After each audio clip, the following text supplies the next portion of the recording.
Unbounded arrays. So what are unbounded arrays? We do know that typical arrays are bounded. In C note we have attribute called length that can be used for contract checking. But the length of the arrays are determined. Well, so when we call alloc array, we know what the size of the array is.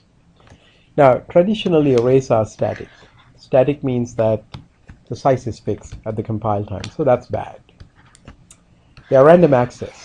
So that's good because we can access as of I directly without going through any kind of pointers. So that's a good thing. Arrays are easy to design algorithms for. We can search and sort. Because we have the random access, we can come up with a simple algorithm that can search and sort and find things that we need. Array is also a great structure to store files. So if you have a file in the secondary memory like a hard drive, you can bring the file and store the file in an array, and then you can take the file from array to any place else. So array is a simple structure that we can just write the file one by one to the array. But the problem with the traditional arrays are it's not suitable for many applications where the data size is unknown. And there are many of those things.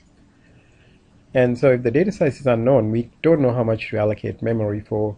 Can be too little, too much, we don't know. So the question is, how do we deal with that? So we introduce a notion called unbounded arrays. What we mean by unbounded arrays is that they have no limits.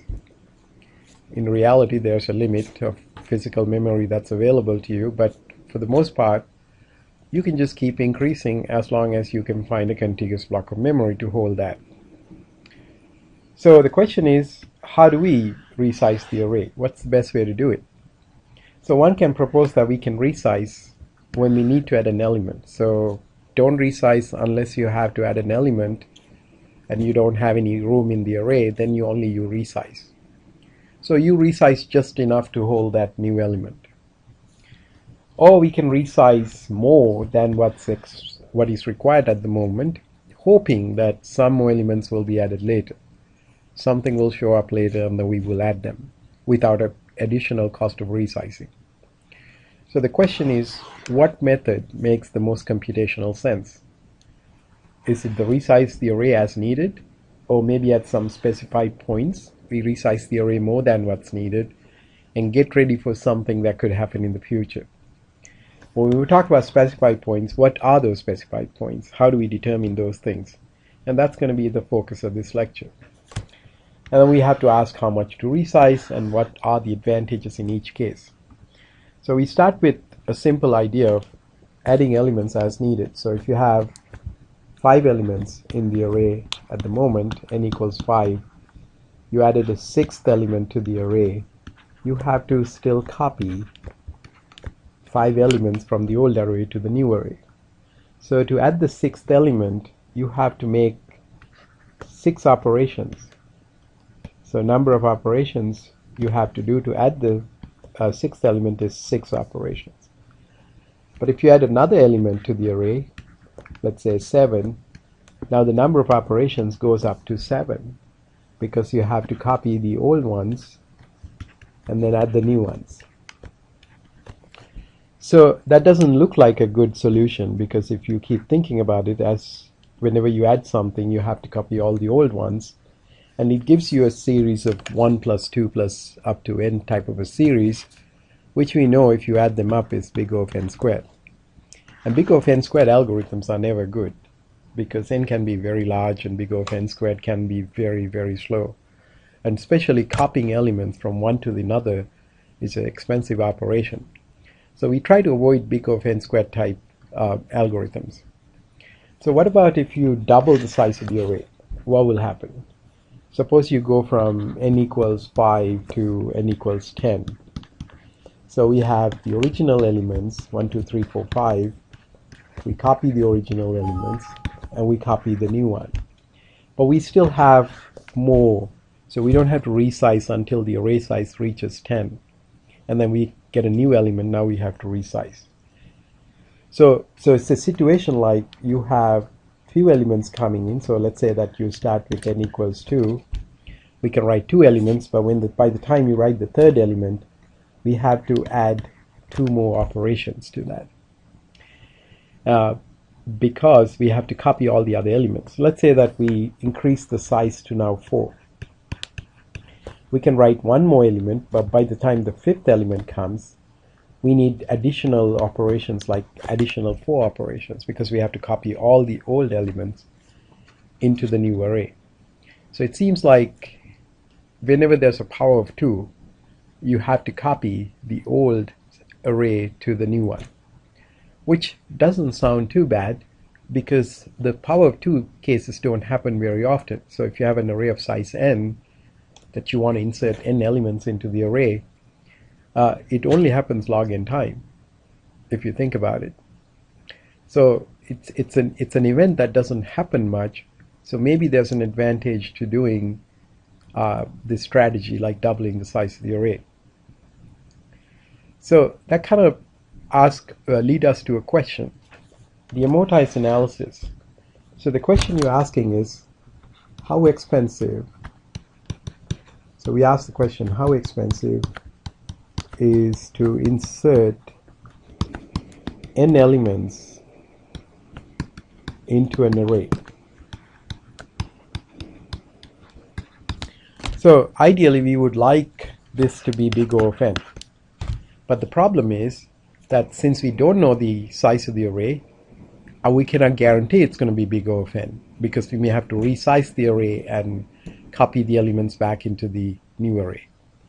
So the amortized analysis is to really figure out whether there's a way to mathematically analyze that we can insert n elements into an array in big O of n. Then it's a linear time performance which is acceptable. So mathematical analysis of doubling the size means that, like I said before, if you start with n equals 2, after you write the second element and you want to write the third element, you have to do 2 additional copies because you have to copy the old elements. And then you can add one more element, so because now the size has gone to 4.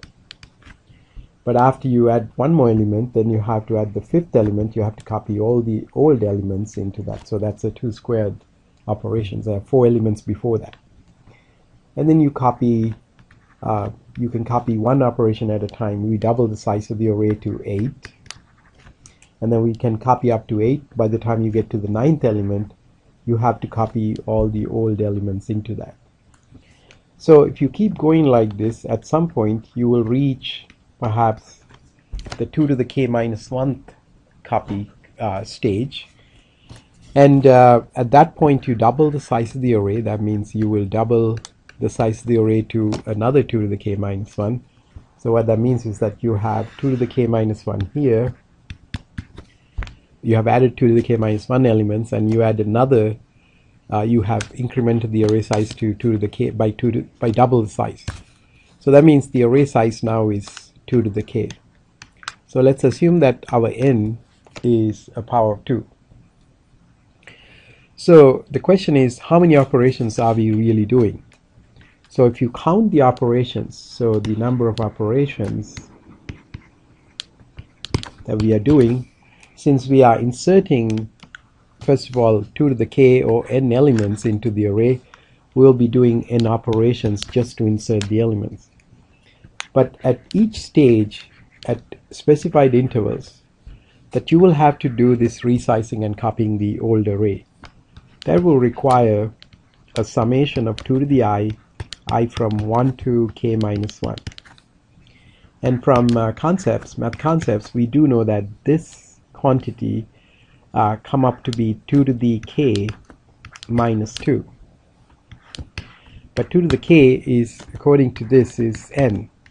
So we have this particular formula. So at this point it seems like we can do this in big O of n because this is 2n and it is going to be big O of n. So it seems like from a mathematical analysis point of view, if you double the size of the array, it seems like we can insert, no matter what the size n is, we don't have to know that in advance because we double the size. We can perform n inserts in big O of n, and that's a good thing. Now, you can also talk about this thing using a concept called tokens. Now, the token means that, every time you copy an element, you get a token. So let's say that you have a token. Suppose you were trying to go into the array and you have one token each. When you get your token written, used, and it's gone. So suppose you start with n equals 2 and you get two elements, each one with a token, and they spend the token. By the time they get to the third element, when we want to write the third element, all the tokens are spent. But because we have to copy the old ones, we have to spend two more tokens to copy them. And then plus the one that the new one, the token for the new one, which is spent on writing the new one. So at that point, we are in -2 tokens short of what we need.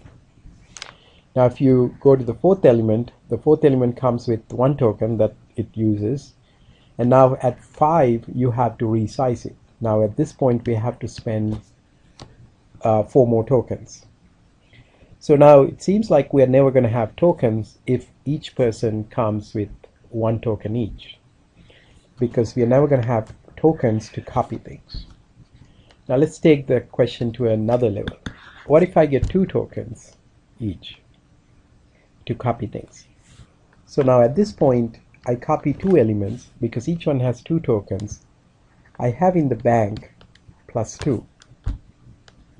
So when the new guy comes with 2 tokens, uses one for its own writing, but gives me one extra for the bank. So the bank has 3 tokens now.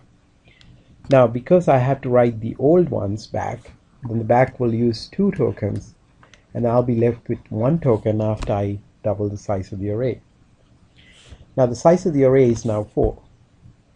Now at this point, I can get an additional token because I didn't double the size of the array. Once I get to the 5th position, I will get an additional token from the element that came in, but I do need 4, so I have a total of now 3 tokens. I have 1, 2, 3. But I do need 4 tokens to copy the old array.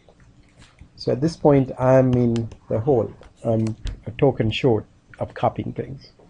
So it seems like n equals 2 is not enough either. So what if I increase the number of tokens to 3? If you increase the number of tokens to 3, so I'm going to create a budget here. So the budget is you have 3 tokens each. And you write one. Let's start with n equals 2. You write another one. So at this point, your budget is you have 2 tokens left because you only used 1, and 2 tokens from the second one. So at this point, by the time you come here, you have an extra 4 tokens in the bank. But that new element also gives you 2 additional tokens. But we can use 2 tokens to write the old one. So we have to make use of 2 tokens. So we will make use of 2 tokens. And at the end of this process, we have 4 tokens left. Now let's say that we add another element. That's the 4th element. So we double the size. And now we have 4 elements here. And at this point, I will get 2 additional tokens. And so now I have a total of 6 tokens in the bank. And from here, so I have to double the size of the array. When I double the size of the array, I get 2 additional tokens because I get a token for that. But then I have to spend 4 tokens to copy the old array. So now the n has gone to 8. So I've spent 4 tokens to copy the array, which is probably taken from here. So I still have a plus 4 in the bank. So now let's keep going. We can write 1, 2, 3, 4 more elements. So now I have 8 elements, but it gave me 6 other extra tokens. So I have 6 other extra tokens. Now at this point, when I want to double the size of the array, I will get 2 tokens for that one, but I have to use 8 tokens to write the old array. So what that means is you have, so I had 4 tokens here, 6 tokens here, so I have a plus 10 tokens here. So if I add them up, I get 12 minus 8, so I have plus 4 tokens left. So it seems like that I always have some number of tokens left. So it seems like 3 tokens per element can work. So if 3 tokens per element can work, then we know that we will never run out of tokens, and then we can do n inserts in 3n operations. So if you have 3n budgeted, we can do n inserts in 3n. So that's the big O of 3n, which is really big O of n. So we can kind of argue with the token idea that we can do this thing in big O of n. So the important thing is that there's certain invariance at each stage. You have to make sure by the time we change something, by the time we make the changes at these places, that we have 0 or more tokens left. We don't have the negative token situation. So as long as that's the case, I think we are good. Okay, so how do we prove that we always have enough tokens to spend when we have to double the array? So our claim is going to be, we are going to claim that just after each doubling, there are some number k greater than or equal to 0 tokens left. The k will depend on your initial value and other kinds of things. So initially, if you assume that you start with limit 0, so you have written limit 0 elements into the array, but that also gives you 2 times limit 0 tokens left. So we have 2 times limit 0 left, and therefore we have some positive number, something that's greater than or equal to 0 tokens left. And after you double the array, we only have to use limit of those things to write the previous ones. So we double the array and then we write the previous one, so we only have to spend limit 0 to do that. So you still have limit 0 left, which is greater than or equal to 0, and so therefore we claim that we prove that initially it's going to be fine. Now let's assume that after we doubled and we have 2 times the size. We have 2 times the size tokens left, because if you increase the array by 2 times the size, if you double the array, now we do have 2 times size tokens left because we added 2 times size tokens, and then we have enough tokens to pay for these guys. So the idea is that the new elements that were added after the doubling will pay for the old guys. So that's a good thing. And therefore, we prove that even after doubling the array, we still have more, some number of tokens that are greater than or equal to 0. So that's how we can prove the claim using invariance. So it's easy to see just by looking at the numbers, but you can also prove this by looking at the actual proof. Now, shrinking the array, you can also shrink the array. For instance, if you have an array of size here, you can shrink the array to some other size. But the thing is, when you shrink the array, when you delete things, suppose you delete, you remove, and then you shrink the array to the size that you want it to shrink. But the problem is that you can't do that because you don't want to shrink when you reach the half. The problem is that if you do that, then you have no tokens left in case you add something to the array. So the ideal way to shrink is essentially that you wait till the size becomes size or the original size over 4. So suppose the size becomes size over 4. So this is the size. So you shrink it to size over 2. So you shrink it to size over 2. So the idea is that if you have to add new elements before you double next, you have added enough elements to copy all the elements here. So therefore, it's a good idea to wait until the size reaches size over 4 and then cut the array by a half. And then we can add a size over 4 elements more, but it would create double the tokens that can be used when you have to double the array again. So now from an implementation point of view, the UBA unbounded arrays are implemented with a simple structure. We have an element array. A is an element array, and the size indicates that how many things are in the array, and the limit indicates that how big is the array. So for instance, if you write the code to allocate a struct, say for example we have a struct UBArray star is a UBAA, so we can say alloc struct UBArray, and so this gives you a block of memory where the UBA is a pointer to that block.